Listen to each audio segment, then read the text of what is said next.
45% tax ban for higher earners in Scotland. The Deputy First Minister, Shona Robertson, set out her new package of measures to raise funds in the first Scottish budget. The new 45% ban will affect those earning between £75,000 and £125,000 a year, and they're predicted to raise around £1.5 billion for Scotland's finances next year. You're being asked to give blood this Christmas to help the NHS deal with the busy winter season. An appeal has been launched by the government, with the Health Minister saying Christmas is not only a time to get together, but also a time to help others. Appointments are still available at 25 permanent blood donor centres across England, and on average, 4,300 blood donations are needed every day to cope with demand from the NHS. Ukraine's president has taken to the stage at his end-of-year news conference as his country's war with Russia nears the 2-year mark. Volodymyr Zelensky expressing gratitude to Ukraine's allies for providing financial backing and thanking his soldiers for their continued fighting to get Ukrainian territory back. It comes after a top Ukrainian general warned military operations were being scaled back due to a drop-off in foreign aid.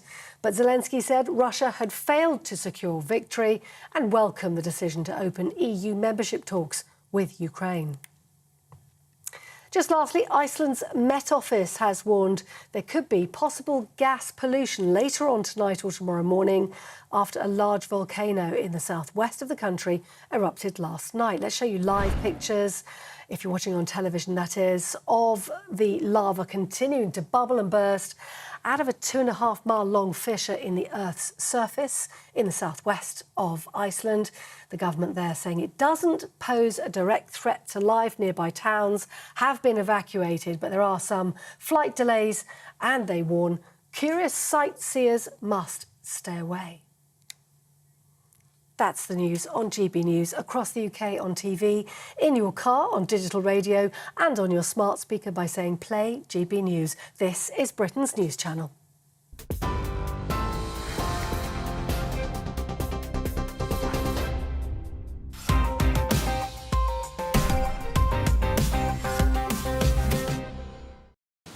Hello and welcome to Headliners, your first look at Wednesday's newspapers. I'm your host, Simon Evans. Joining me tonight, two comedic compadres, Leo Kearse and Steve N. Allen. I thought it said Leo Hurst for a minute. That's the trouble. I've managed to lose my glasses at an early evening cocktail party, so there could be some interesting typos this evening. Do you think it might? I mean, I remember your real name. I just didn't know if they were teeing me up with a joke. Oh, right, yeah. Like my obituary. Yeah, exactly, yes. I think it's... wouldn't it? What a great headliners that'll be. I hope the show keeps going. So do you think it might change your comic persona if you squint somewhat? Yes, that would be... so out of character. If you thought I'd been squinting until now. Right, let's have a look at Wednesday's front pages through the prism of a middle-aged man without his glasses.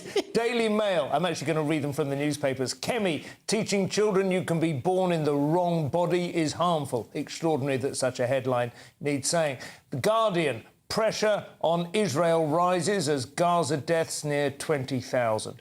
And a picture of the sports personality of the year. We'll be covering that. Andrew Grope case bombshell. Fairly straightforward. The Times, elderly will bear brunt of strikes at Christmas. iNews, MI6 Security Alert over flat owned by Russian neighbours. Daily Star, as ever, off on a tangent. In between a J, my monkey terror. Those were your front pages.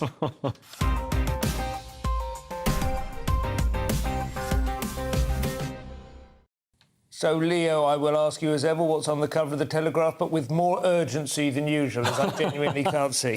Right, so the big story is that the US is drawing up plans for strikes on Houthi rebels, the rebels in Yemen. They've been firing drones and missiles at ships in the Red Sea and stopping ships going up there, so they've got to go around the Cape of whatever it is, yes. Good Hope, or maybe it's the other one, which is obviously affecting... It's going to... The South African one. The South African one, yeah. Yeah, that is Good Hope. Is it Good Hope? Cape Horn one is the Argentina. but yeah, that's right. Right, yeah. Patagonia. Right, got you. But the other big story that we're focusing on is that Kier Starmer helped to free dangerous prisoners, including an arsonist who terrorised his former girlfriend's family. Was he driving the getaway car? Or... Basically, he might as well have been. So he was he used to be a top lawyer, and then he was head of the CPS for a while. Didn't have a spotless record there either. You've got to play the ball as it lands. That's the truth. Yeah. But yeah, he's helped a violent fire starter, twisted fire starter, and a child sex offender, twisted sex offender. That was the Prodigy B-side, I think. Yeah, when he was working as a barrister, twisted barrister. So he secured the release on a legal technicality of this arsonist who had terrorised the family after the Home Office had tried to keep him in jail. I know that lawyers are supposed to use every angle of the law that they can, but to use a legal technicality for this guy who's obviously evil, and then he was entitled to compensation. So as well as freeing this violent criminal, the state then had to, we as taxpayers had to pay, and the guy then went on to be jailed anyway after trying to purchase hand grenades that he was probably going to throw at the same people. That's never a good sign, is it? Trying to purchase hand grenades, that's a red flag in any situation. Unless you're Zelensky. I mean, I suppose there is an argument, if you're going to release violent criminals, it's probably best to pay them as well, so that they're not, so that they're not induced. They're not. What do you think, Stephen? Is this unreasonable? Is this story not lawyer was lawyer? Yeah, it's exactly they used to do it to Tony Blair's wife a lot as well, didn't they? On the other hand, all's fair in love and war, and anything you can smear people with, I suppose that's the game, isn't it? Yeah, but at the same time, the legal system requires that the lawyer acts in the interest of their client. He did it. We don't mind that until it's Starmer and he's releasing these people. Yeah. So it speaks more to the bias in the newspaper has rather than the actual story. The problem you have is the legal system, not Starmer. Yeah. But that's what worries me now, because now Starmer is going to be in charge of the immigration system. He's going to be applying our immigration laws, and our immigration laws were built in, the 1950s to deal with a completely different world, and they're now being gamed and exploited by nefarious lawyers. That's certainly true. And Starmer is, if nothing else, he is a product of the system that does seem to be determined to maintain that kind of gaming opportunity, right? I mean, I think you can say that. Would you say that? But he's not a lawyer anymore, though, so the idea that he'll just simply stick to the rule of the law... Out of it, though. He's a sausage from that factory, isn't he? You can quote me on that. Steve, what are the eye leading with? MI6 Security Alert over flat owned by Russian neighbours. Should we be shocked? It's a flat in London. Of course it's owned by a Russian, because they all are, but it's right next to MI6, which is a worry, because it has So Russian neighbours meaning MI6's neighbours? Yes. It's not a TV show broadcast in Russia. Mr. Mengel, you must fall from this window. But the problem is you've got a great line of sight. You can have a good old look in there from this flat. They've got a nice location on the South Bank. It can't be that secret. It's been in about 100 films. Yeah. I mean, it's surely... where James Bond fires out of it on a sort of speedboat, isn't there? Yeah. And if there's anything secret, I'm not a spy, but then again, that is what a spy would say, but you'd keep them away from the windows, wouldn't you? And they've probably got curtains. Curtain technology they is must probably at least have nets, mustn't they? Just so they can look, because that's part of the job, I imagine. The biggest problem is that the newspaper found this by searching publicly available databases, and the intelligence services never had a look. It's kind of the one thing they sit around doing all day, is searching for stuff, isn't it? Yeah. It's almost too on the nose, I suppose, isn't it? They go, they wouldn't rent a flat next door. That would be too obvious. Like those guys who, as they say, went to Salisbury Cathedral. On a Surely they've hacked the Wi-Fi by now at that distance. Sure. It does show that Britain's a bit too soft and a bit too open when it comes to this kind of thing. Yeah, I still don't like the fact that MI6 has prestigious headquarters. It should be in a shabby office overlooking Cambridge Circus, like in the good old days. Well, maybe they're the real HQ, and the big buildings. That's MI7. So, what have the Daily Mail got, Leo? So this story here, the picture there of the old guy and the woman, or is it a woman? This British intelligence are assisting Ecuador police in hunt for kidnapped businessmen. This is the British consul in Ecuador who's been kidnapped, Colin Armstrong. He's 78. He was dragged from his ranch on Saturday morning and taken captive by Los Tiguerones, who are a salsa band in South London. No, they're not. They're a gang. So they believe that Mr. Armstrong was snatched by Los Tiguerones. These are going to be the Tigers, right? I guess, yeah. never even thought of that. It's after he refused to pay them a monthly protection fee. So this is what Ecuador is like now, apparently. And the elaborate kidnap plot involved more than 15 men who bundled him and his partner into a black BMW, who was actually later found abandoned near the scene. And I'm not saying that Los Tiburones are transphobic, but it does turn out that she is transgender. Was born Alberto Santos. So this headline's got everything. This is the lady on the front page here, the one he's cuddling with. Yeah, she's trans, and he's 78. She's putting more effort than Eddie Izzard. That's a fantastic story. That does have everything. I would imagine that's going to be a Netflix adaptation.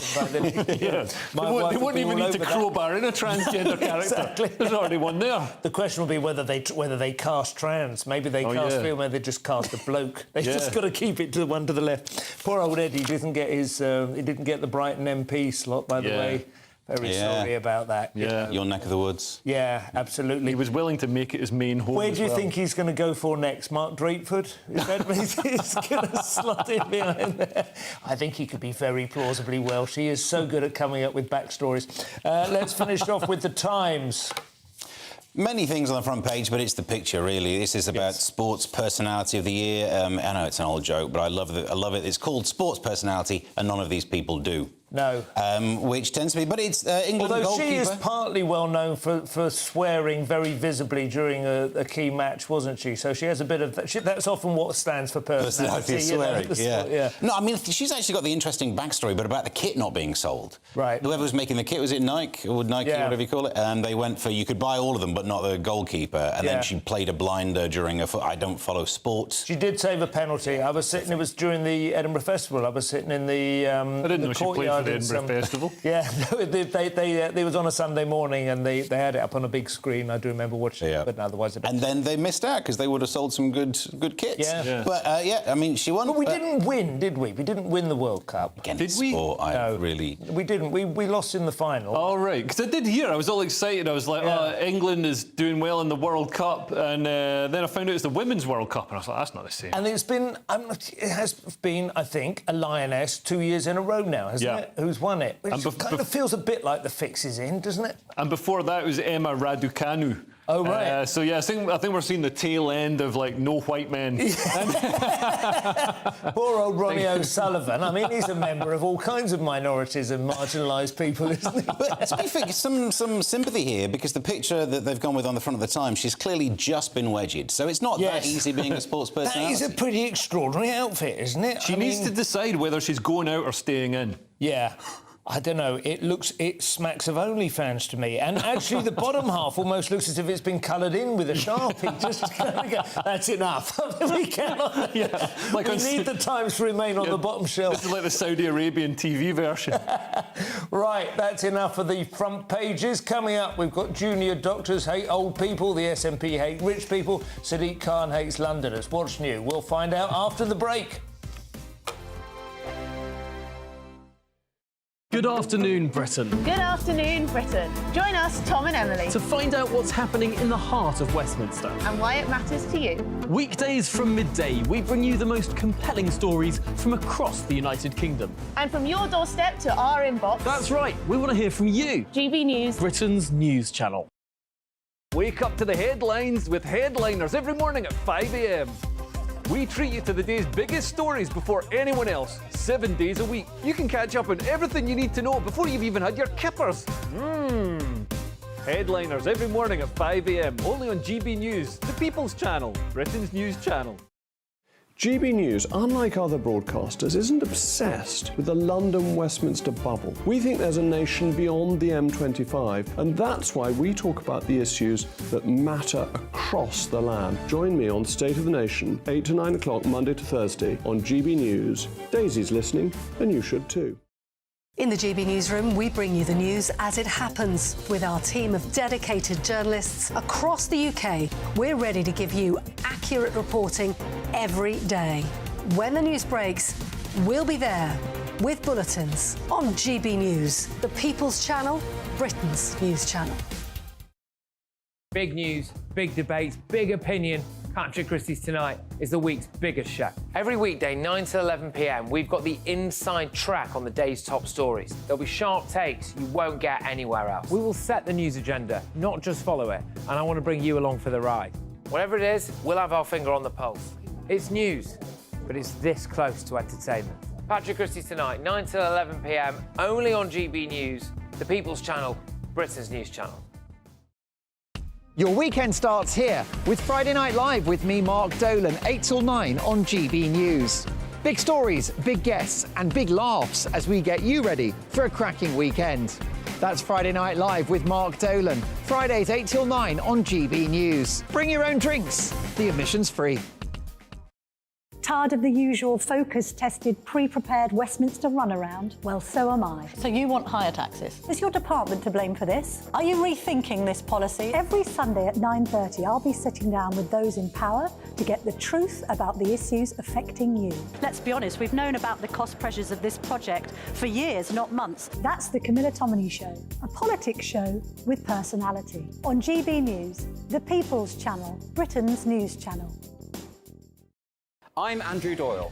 Join me at 7 o'clock every Sunday night for Free Speech Nation, the show where I tackle the week's biggest stories in politics and current affairs with the help of my 2 comedian panellists and a variety of special guests. Free Speech Nation, Sunday nights from 7 on GB News, the People's Channel, Britain's news channel.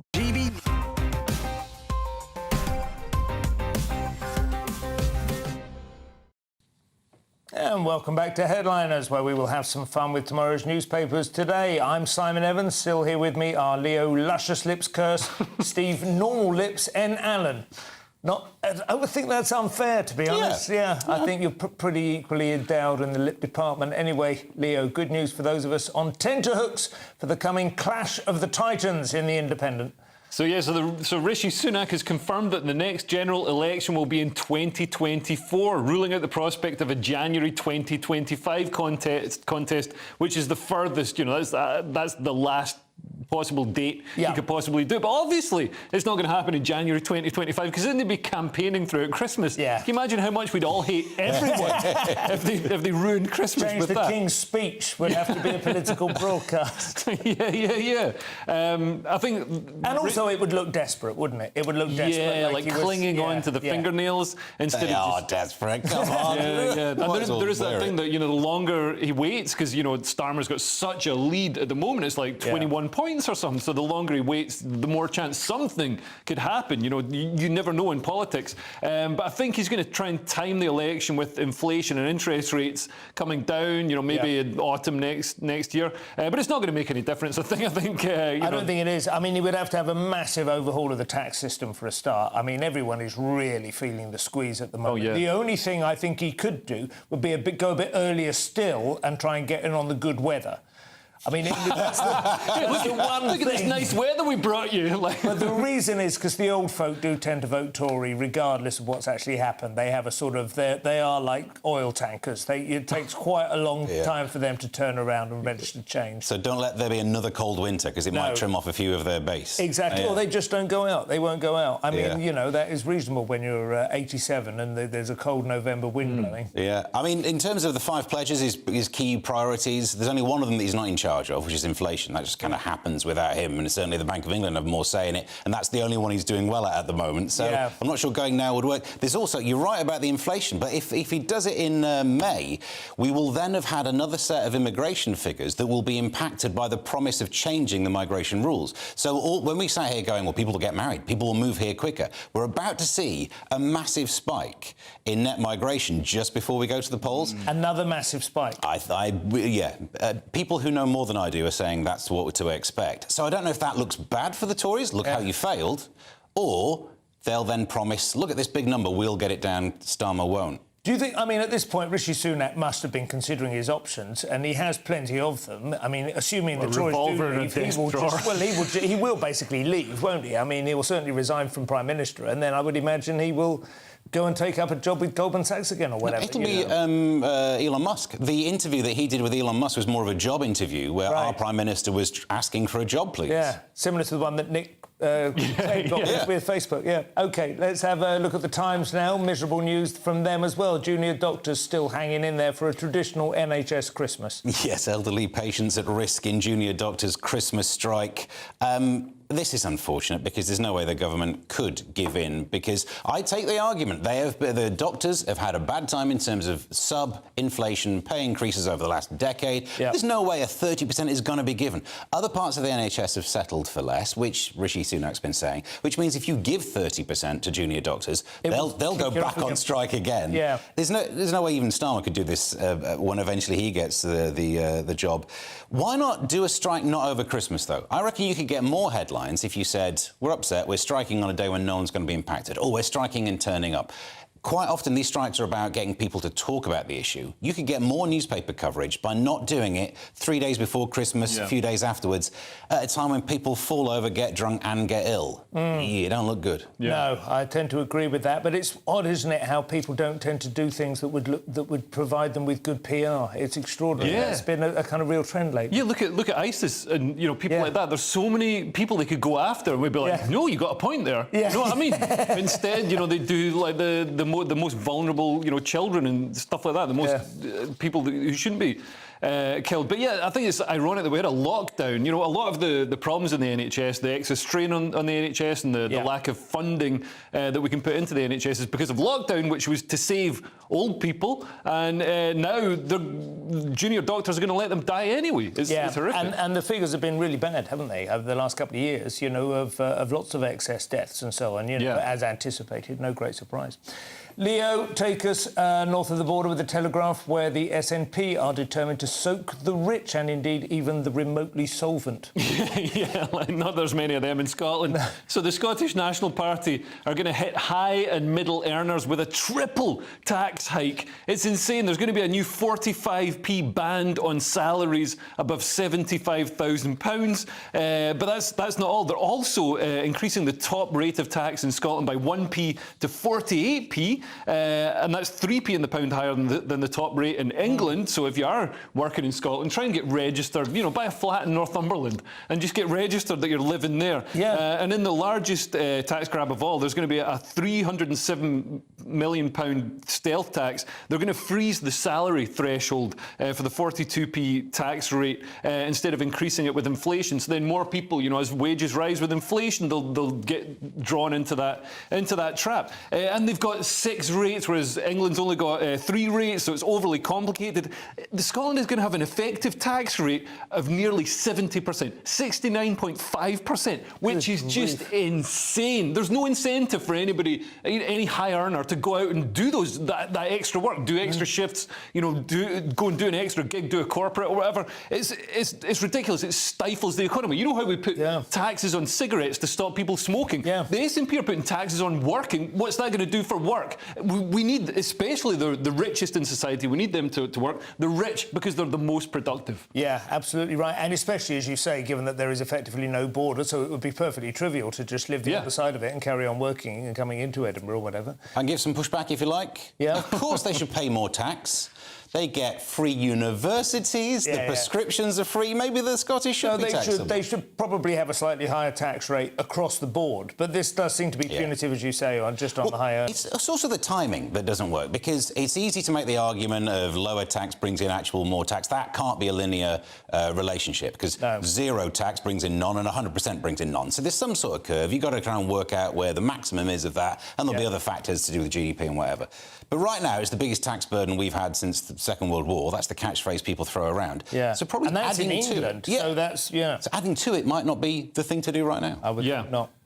The Express now, sadistic Khan is accused of using Londoners as a cash machine, which sounds actually quite quaint in a way. Yes, he sits next to them and asks for money. This is about a council tax hike. This is Tory London Mayor candidate Susan Hall has led furious reaction to Sadiq Khan's eye-watering council tax hike, it says here. He wants to increase his share of the council tax to by 8.6%. This is, on average, a £200 increase since he got got power. This follows the ULEZ charging people, and also a few weeks before we get bus and tube prices go up. So with all of these going on, it very much does feel like you're being pickpocketed, which obviously many things feel like you're being pickpocketed if you're Susan Hall. That's right. And also, of course, actually living in London, you actually are being pickpocketed, which is, I mean, it does feel like there's an extraordinarily hostile atmosphere in London at the moment towards people who live there or even visit in your car and so on as well. I mean, it's just... this is my hobby horse, but as a motorist, you know, you just constantly feel like you are running the gauntlet of some kind of camera which is going to trap you in a yellow box or a bus lane or going down a street which has recently been designated, you know... It's sucked all the joy out of, you know, driving around London. Not that it was ever a particularly fun thing to do. No, but it's extraordinarily stressful. Now it's really stressful. And it's funny, we talk about, you know, the suicide rate going up. And, you know, I don't think it's, you know, because men don't talk about the feelings or anything like that. In fact, I don't think men should talk about their feelings at all. It's weird. No. But I think what it is, it's death by 1,000 cuts. You're constantly being watched by cameras that are then fining you if, you know, you drive into, you know, a bus lane by accident or whatever Absolutely, it is. If you need a sat-nav that is being updated on the hour, virtually. Well, I just want to add in as well what I think is fascinating is something like £20 billion Sadiq Khan has access to, with all the funds that come his way to be in charge of. The tax thing we were just talking about, Scotland, raises about 40 million.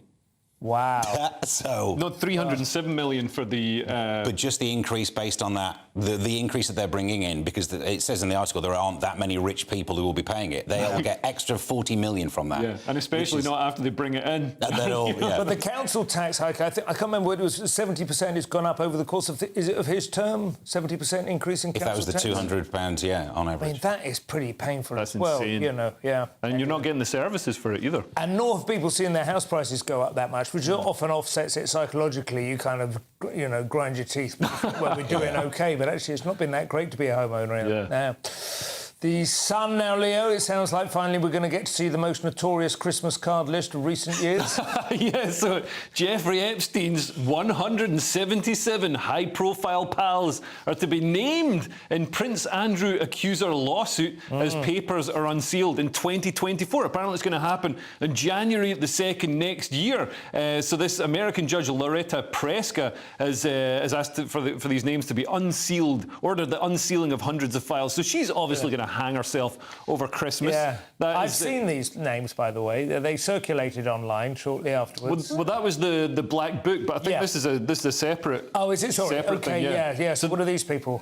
So I'm not entirely sure what they are, but this is high profile. It's another contacts list, right? No? Another contacts list. I don't know if these were the people who are actually, you know, let through that you know, that velvet curtain. Oh, okay. Right. But I mean, the people he's had on his island, you know, on his private jet, you know, Prince Andrew, Bill Clinton, Bill Gates. But then, you know, what's the point of getting rich and powerful if you can't exploit One women? of the interesting things, you know, who was it who talked about Eric Weinstein, wasn't it? You know Eric Weinstein? Is Peter Thiel's kind of like boffin, head boffin, a very bright guy, Brett Weinstein's brother. And he presented a whole monologue talking about, he met Epstein like years ago, before he was even famous, and he said he immediately suspected that he was a construct, he called him. Essentially, he said he was installed by foreign powers, probably Mossad, he believed, in order to... you know, institute blackmailing opportunities. Right. But the and that's all fairly sort of, you know, that's been out in the open. What he thinks it was his real target was mainly scientists, although he would have people like Clinton and Trump and so on. It was people like, I mean, the surprising thing was Steven Pinker, for instance, or what's his name, the guy in the wheelchair one, Hawking. Right. Yeah, these people were being targeted because, in Weinstein's view, they would likely feel underappreciated by their own nation. They would have felt, I've made extraordinary contributions to national prosperity, you know, and to increasing our prestige in the world of science, and yet you never get the recognition you deserve. Suddenly this guy's taking you to an island and surrounding you with beautiful girls like on a Bond movie or something, and you suddenly feel, finally, somebody understands how important we scientists are. And then you get the kind of access, you know, to... So it's not so much like being able to bribe presidents and so on. It's a kind of cumulative basis. So I think a lot of these names are going to be less like the, you know, the usual WEF forum kind of... Surely you can check that, though, just by seeing how wheelchair accessible the paedophile island was. Well, that's true. Yes, of course. But maybe he was carried. Maybe that was part of the deal. It's interesting you mentioned that, which suggests that, there would be a reason for him to be nobbled in jail, because the ruling also suggests some documents will refer to Jean-Luc Brunel, who died under eerily similar circumstances to Epstein in February 2022. He also hung himself in prison. I'm doing air quotes for anybody on radio, because, from the top back, that's about 5 foot off the ground. You have to tuck your heels up if you want to. You really got to be going for it, while awaiting trial for sex crimes, and was also alleged to have abused Giuffre, I think she's called, who's one of the accusers. That's not Jean-Jacques Brunel from The Stranglers. That's a different... No, Jean-Luc Brunel. Jean-Luc Isn't Brunel. about Kingdom Brunel. That was one of our top scientists. Get your Brunels in order. Well done for making it halfway. We've got some crackers coming up, including trans plans getting out of hand, inclusivity, excluding people, some other GB classics. We'll see you in a couple of minutes. Your weekend starts here with Friday Night Live with me, Mark Dolan, 8 till 9 on GB News. Big stories, big guests and big laughs as we get you ready for a cracking weekend. That's Friday Night Live with Mark Dolan. Fridays 8 till 9 on GB News. Bring your own drinks. The admission's free. Wake up to the headlines with Headliners every morning at 5 a.m. We treat you to the day's biggest stories before anyone else, 7 days a week. You can catch up on everything you need to know before you've even had your kippers. Headliners every morning at 5 a.m, only on GB News, the People's Channel, Britain's news channel. In the GB Newsroom, we bring you the news as it happens. With our team of dedicated journalists across the UK, we're ready to give you accurate reporting every day. When the news breaks, we'll be there with bulletins on GB News, the People's Channel, Britain's news channel. Big news, big debates, big opinion. Patrick Christie's Tonight is the week's biggest show. Every weekday, 9 to 11 p.m, we've got the inside track on the day's top stories. There'll be sharp takes you won't get anywhere else. We will set the news agenda, not just follow it, and I want to bring you along for the ride. Whatever it is, we'll have our finger on the pulse. It's news, but it's this close to entertainment. Patrick Christie's Tonight, 9 to 11 p.m, only on GB News, the People's Channel, Britain's news channel. Good afternoon, Britain. Good afternoon, Britain. Join us, Tom and Emily, To find out what's happening in the heart of Westminster. and why it matters to you. Weekdays from midday, we bring you the most compelling stories from across the United Kingdom. And from your doorstep to our inbox, That's right, we want to hear from you, GB News. Britain's news channel. GB News, unlike other broadcasters, isn't obsessed with the London-Westminster bubble. We think there's a nation beyond the M25, and that's why we talk about the issues that matter across the land. Join me on State of the Nation, 8 to 9 o'clock, Monday to Thursday, on GB News. Daisy's listening, and you should too. I'm Andrew Doyle. Join me at 7 o'clock every Sunday night for Free Speech Nation, the show where I tackle the week's biggest stories in politics and current affairs with the help of my 2 comedian panellists and a variety of special guests. Free Speech Nation, Sunday nights from 7 on GB News, the People's Channel, Britain's news channel. Tired of the usual focus-tested, pre-prepared Westminster runaround? Well, so am I. So you want higher taxes? Is your department to blame for this? Are you rethinking this policy? Every Sunday at 9:30, I'll be sitting down with those in power to get the truth about the issues affecting you. Let's be honest, we've known about the cost pressures of this project for years, not months. That's the Camilla Tominey Show, a politics show with personality. On GB News, the People's Channel, Britain's news channel.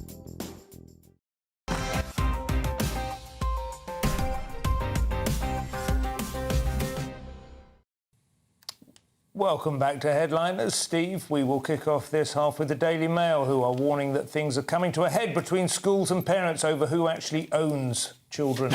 Indeed. So it says activist schools are already threatening to flout new trans guidance being issued that warns that you must tell parents about it. So that's one of the big issues in here, that if your child says, I want different proper noun, different pronoun, then you should tell the parents. And different proper noun, you mean name? Yeah. Okay. But I'm matching up my nouns. Okay. Yeah. Proper noun, pronoun. Yeah, it fits, doesn't it? Because that's what it is. You change your name, you change your pronouns. They're the two things. And should you tell the parents? Look, the only time you shouldn't tell the parents is if you suspect there's some sort of abuse at home that will get worse, and in which case you should be telling someone else about that. Yes, absolutely. Look at that, I just fixed it. That's right. Let's do another one. Within the same thing, this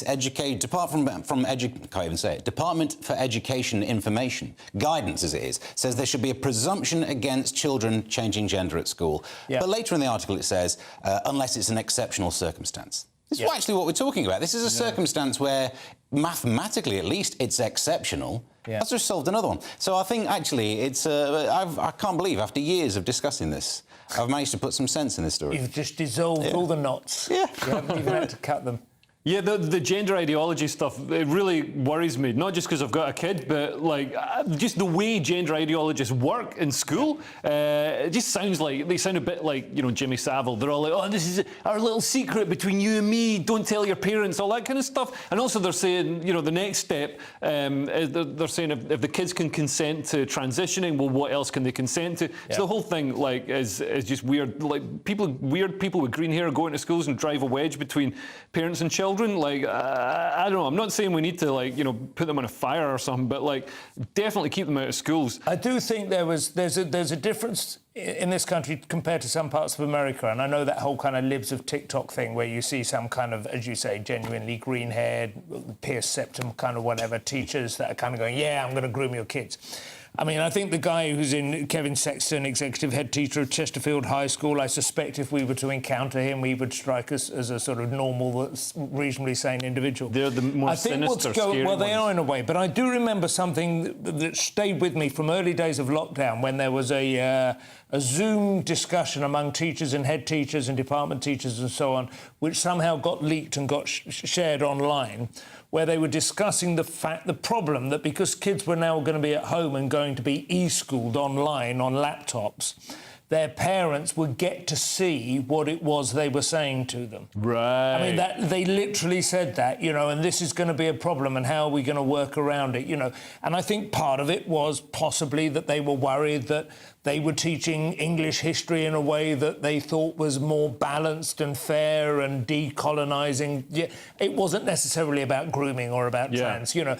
But it really struck me that there was this obviously widely shared. It wasn't like an uncomfortable admission. It was, the assumption was there was going to be consensus on this call that parents weren't to be trusted with the agreed curriculum as set by teachers. Yeah, that's terrifying. And also, if you're going to let gender ideologists go in and indoctrinate kids, why not Christians? Why not libertarians? Why not, why not let neo-Nazis go in? I mean, it's, you know, where do you stop?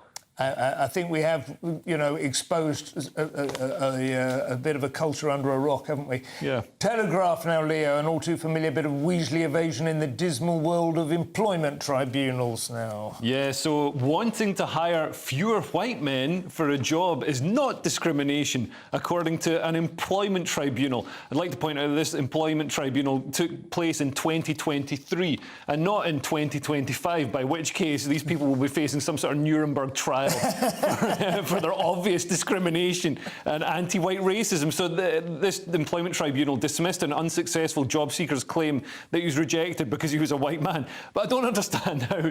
So he went for this job at a financial services company. It's worth 80 grand, so he'd be paying a lot of tax in Scotland. And he was told at his job interview that the company wanted to hire fewer white men. So this seems like pretty obvious sexism and racism, like open, overt racism. They don't know that they're being sexist and racist. They don't hide it, I mean, because they don't realise it's bad. But they've created this kind of weird form of words where they kind of go, that is a general aspiration of the company, but it should not be assumed that this was why you weren't hired. I mean... Yeah. I suppose, as much as... part of me just thinks, why even mention it? Be like the old school racists and just do things secretly. But well, thank you very much for coming in. But to that point, though, he was going for the job of head of HR, so his remit would have been to employ fewer white men. Oh, OK, right. So they excuse it by saying, no, we weren't saying we're not going to employ you. We're saying if you get the job, you can't employ any more white men. This will be the uncomfortable conversation you'll be having, Oh, well, maybe he's better off out of there. Over to the British Museum now, Steve, with The Guardian, a controversial sponsorship deal to protect the controversial artefacts in the controversial institution. It's proving controversial. Yes, British Museum's BP sponsorship deal astonishingly out of touch, say people who don't like it. So campaigners have criticised this £50 million tie-up. Yeah. But they say it's all about greenwashing, changing your reputation to make you look like a greener company. Firstly, I don't think that happens. No one's ever said, well, BP can't be a fossil fuel place. They sponsor that museum. Doesn't make any sense. You could change behaviour, but I don't think in this case, like, if you could say, don't have a betting company sponsoring you, people might bet more. No one's ever thought, I wasn't going to burn petrol today, but I did see a great advert. Or indeed, I mean, obviously it works. They're not stupid. They wouldn't chuck 50 million quid at, down a pit. But I have never actively chosen any petrol station over any other petrol station. Oh, I just go, I'm out of petrol. Yeah. Oh, there's a petrol station. Or if there is one connected to a supermarket. But this boils down to just, it's the campaigners not liking BP, because there's no reason to be angry with it. I'm in favour of taking money away from really rich companies and giving it to the arts rather than making museums poorer. And do you know what they're spending the money on, this museum? Going fossil fuel free. So literally these campaigners are trying to get them burning more fossil fuel. And it is, I mean, they are upgrading the building, they are overhauling, crumbling infrastructure, which I'm sure will need insulation. I'm disgusted by it, but I've got a reason to be disgusted by it. I've got shares in BP, and I don't want them wasting company resources by, giving money to artists. Mental. Artists don't need money. They're artists. They're better when they're starving. It was better also in the old. Sorry, go on. Yeah. Well, yeah. Also, these people are like, BP shouldn't be funding this. BP are bad. Don't let them use any fossil fuel stuff. People like that should be denied the use of any fossil fuel stuff. No petrol, no plastics, no electricity, no modern Vaseline. life. No imports. No Vaseline. We'll have to use KY jelly. I do remember when JPS, for instance, used to sponsor racing cars, and that was, I could understand that there was some concern there because it glamorised tobacco use, right? You saw Formula One cars going around.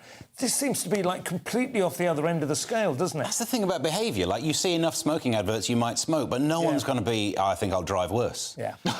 Finally, this section, we have what's happening in the current iteration of the opium wars, Steve. TikTok allowing under-13s to keep accounts, evidence suggests. I'll make this really quick. Ready? TikTok say if you're under 13, you can't be on there. There are under-13s on there. Bosh! It's as simple as that. I mean, people will end up saying it's hard to police, but it's not, because it's hard to police under-18s buying alcohol in corner shops, but we do it with a little sting operation. Set up an account, say you're under 13, if you don't get banned, find TikTok.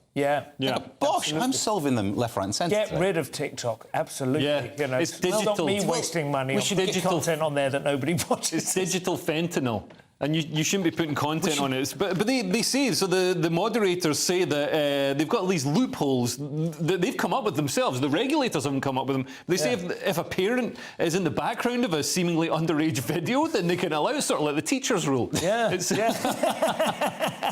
Or an inflatable parent. or a convincing silhouette. If you're under 13, you shouldn't be on social media, because people that age call me a boomer, and I'm not. I'm a Generation X, and if you point that out, they call you a boomer. Kids should be sticking with walkie-talkies until they're 16 at least. One more section to go. Stick around for bare-knuckle brawlers. Good news, they finally solved cold fusion. Well, maybe. We'll see you in a couple of minutes. Join us every night on GB News at 11 p.m. for Headliners, which is 3 top comedians going through the next day's news stories, which is exactly what you need, because when the establishment has gone crazy, you need some craziness to make sense of it. Headliners. You don't have to bother reading the newspaper. We've got it covered for you. Every night at 11 p.m. and repeated every morning at 5 a.m. We won't send you to sleep like some of the other paper review shows out there. So join us 11 p.m. every night on GB News. The People's Channel, Britain's news channel. Tired of the usual focus-tested, pre-prepared Westminster runaround? Well, so am I. So you want higher taxes? Is your department to blame for this? Are you rethinking this policy? Every Sunday at 9:30, I'll be sitting down with those in power to get the truth about the issues affecting you. Let's be honest, we've known about the cost pressures of this project for years, not months. That's the Camilla Tominey Show, a politics show with personality. On GB News, the People's Channel, Britain's news channel. I think the most exciting bit for me is talking to people. People who I think are ignored often by the major news channels we're going to give news they want to hear. There's a voice there that needs to be heard. I think there's a chance here for a diversity of opinion to be expressed, which you don't find elsewhere. It's really exciting. We don't hold back. We're free to say how decisions that are taken here affect us all around the country. Only on GB News, the People's Channel, Britain's news channel. Good afternoon, Britain. Good afternoon, Britain. Join us, Tom and Emily, To find out what's happening in the heart of Westminster. and why it matters to you. Weekdays from midday, we bring you the most compelling stories from across the United Kingdom. And from your doorstep to our inbox. That's right, we want to hear from you. GB News, Britain's news channel. Your weekend starts here with Friday Night Live with me, Mark Dolan, 8 till 9 on GB News. Big stories, big guests and big laughs as we get you ready for a cracking weekend. That's Friday Night Live with Mark Dolan. Fridays 8 till 9 on GB News. Bring your own drinks. The admission's free. There's only 3 people you can trust in life. Your doctor, your lawyer and your nana. I'm not sure. So join me, Nana Aquare, at 3 p.m. every Saturday and Sunday where we discuss the biggest topics of the weekend. Be ready for battle. Could you be quiet? What is this? It's my new teeth. It's your new teeth. I don't bite. Well, not without a good reason. Always honest, always fun. Every weekend at 3 p.m. on GB News, the People's Channel, Britain's news channel. Every Sunday from 11, join Michael Portillo. There will be topical discussion, looking at the week before and the week to come. So kick back and relax at 11 a.m. on Sundays on GB News with me, Michael Portillo. GB News, the People's Channel, Britain's news channel.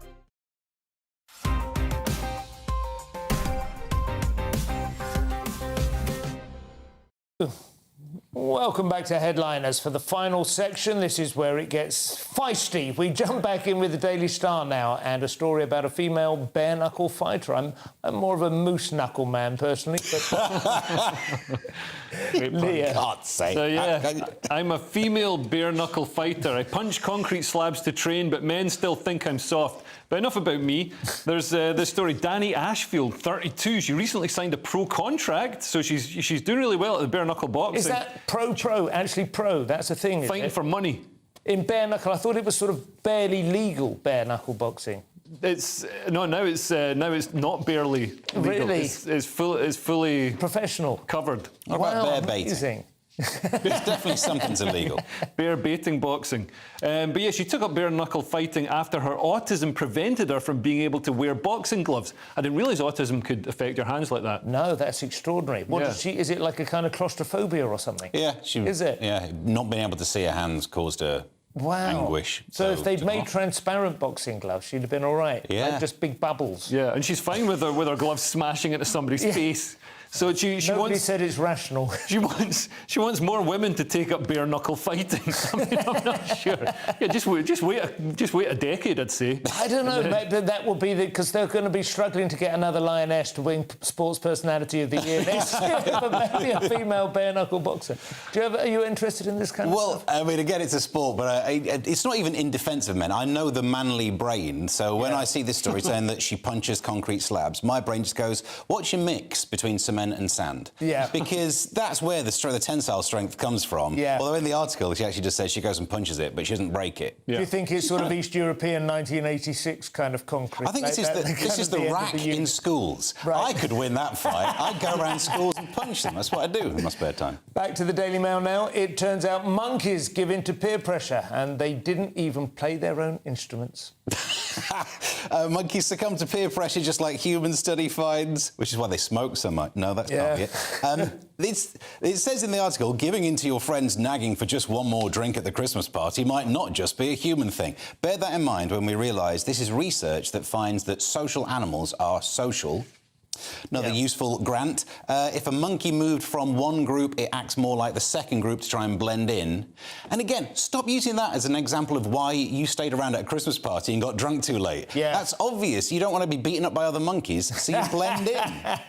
I'm amazed this is research. It is interesting, though, that human beings are essentially just, and primates generally, are incredibly reflective of one another's behaviour. But humans are the most reflective. That's the interesting thing. We're the least capable of being individual individuals in bizarre ways. Do you know this experiment? If you have like a toddler and a toddler chimp or a toddler gorilla, and you put them together in an enclosure with a load of toys, the toddler will want the toy that the chimp has, not the other way round. Right. So the toddler is like wants to take its lead from the...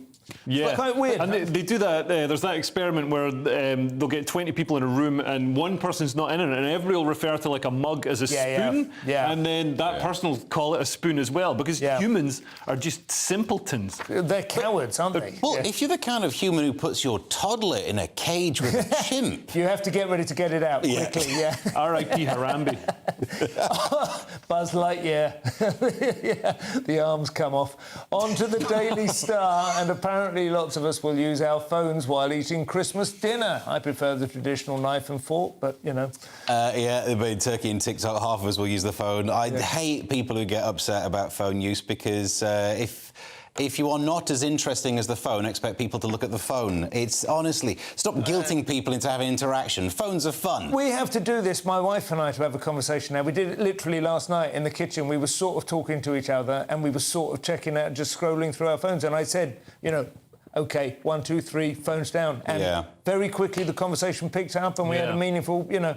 But you have to sort of take a deep breath and put it aside. Think about what you missed out on the internet. It's full of so much. But I love the stats. 53% of people think it's fine to use your mobile phone at dinner, whilst the other 47 probably think it's fine to tut. What's worse, really? And then it's a survey of 3,000 UK Amazon workers. Amazon workers, they're just grateful to have a toilet break. No wonder they have to multitask and use their phone at the same time. Well, they're also aware that most of their shopping gets done by people quickly under the table. Yeah, I don't trust this survey at all. It's Amazon workers. That's not a representative survey. No. I want to ask some people who've got, you know, other jobs. It's a massive generational divide, though, isn't it? And I, at 58, am probably right on the cusp of it. My wife is only 6 years younger than me, but she's a lot more of a digital native, you know, and our daughter, 19, is basically has to be literally, physically levered away from the screen, you know, if you want to talk to her. Finally, in Wednesday's mail, a story about getting a good look at Uranus. Ha ha!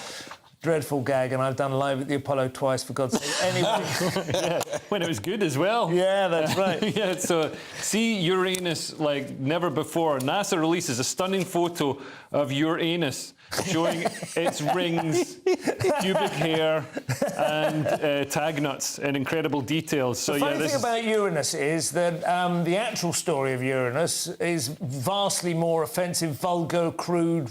You know about... You've not seen mine. No. Before we start casting aspersions. So go on. Well, is it worth seeing this picture? I didn't read beyond the headline. I didn't see the point. I would say, if you want to see the pictures, they are beautiful, but do type it in. Don't use Google voice search, because I asked it to show me a close-up of Uranus and its rings. It showed me a picture of some jewellery. You see, I did the pun on the rings. Very nice. This show is nearly over. Let's take another quick look at Wednesday's front pages. I doubt Uranus is on there. Daily Mail, Kemi, teaching children you can be born in the wrong body is harmful. Guardian, pressure on Israel rises as Gaza deaths near 20,000. Sun, Andrew Grope case bombshell, avoiding all possible verbs. The Times, elderly will bear brunt of strikes at Christmas. iNews, MI6 Security Alert over flat owned by Russian neighbours of MI6, not of each other. Daily Star, in between a J, my monkey terror, we never did find out. And those were your front pages. That's all we have time for. Thank you to my guests Leo Kearse and Steve N. Allen. I'll be back tomorrow at 11 p.m. with Josh Howie and Paul Cox. If you're watching at 5 a.m, stay tuned for breakfast. Otherwise, thank you very much for having your company this evening. Sleep well. Good night.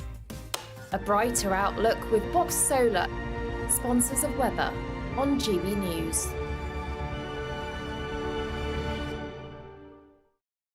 Hello, welcome to your latest GB News weather update from the Met Office.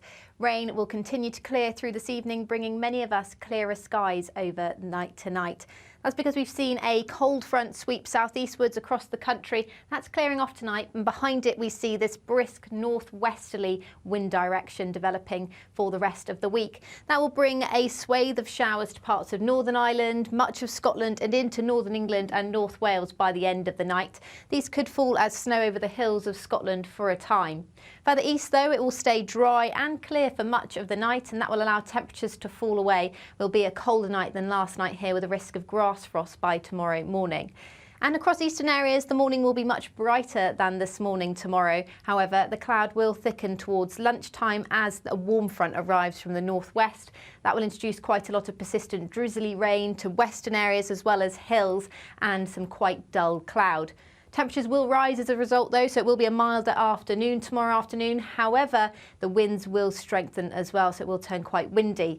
The winds strengthen even more on Wednesday night, and there is a wind warning out for many northern areas of the country through much of Thursday. We could see wind gusts in excess of 70 miles per hour, as well as some quite blustery showers pushing in from the north and west. There's a continued risk of some snow showers in the north, but for many of us, it's likely to stay quite unsettled in the run-up to Christmas. Bye-bye. Looks like things are heating up. Boxed boilers, sponsors of weather on GB News.